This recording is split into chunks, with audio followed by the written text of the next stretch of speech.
YCP నేతలపై Tadipatri municipal chairman జేసీ ప్రభాకర్ రెడ్డి తీవ్ర ఆగ్రహం వ్యక్తం చేశారు. ప్రైవేటైజేషన్ గురించి వైసీపీ నాయకులు మాట్లాడడం విడ్డూరంగా ఉందన్నారు.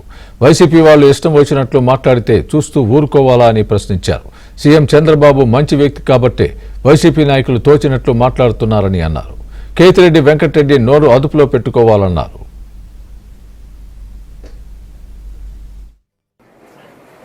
మళ్ళీ దీపావళి చేసుకుంటారో లేరంటే ఒకవేళ మేమే తయారైతే మీరు చేసుకోకుండా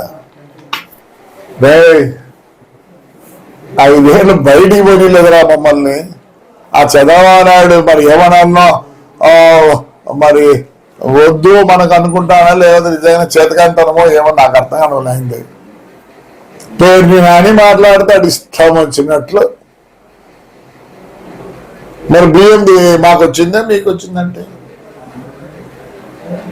ఎందుకు అంత ప్రైవేటైజేషన్ మీకు తెలుసో లేదు. ప్రమాణం చెప్తాను, శివునితో చెప్తాను. నేను మా ఊర్లో మా మున్సిపాలిటీ అంత ప్రైవేటైజ్ చేసిన మైనింగ్ అంతా ప్రైవేటైజ్ చేస్తాడు. మీరు చంద్రబాబు మంచితనంతో మీరు అట్టున్నారు. అదే తెలుగుదేశాలు ఏంటరా మీరు, నాకు అర్థమే కాదు. డోర్లు లేవా? డోర్ ఆయన ఏమో అంటాడు ధర్మవరం ఆయన ఇదే లాస్ట్ దీపావళి. నమస్కారం సార్, చిన్నోడురా నువ్వు రఫా వద్దు. ఏదో పెద్దగా చేసినట్టు మాట్లాడతారు. ప్రైవేటైజేషన్ పెద్దగా పట్టుకున్నారు.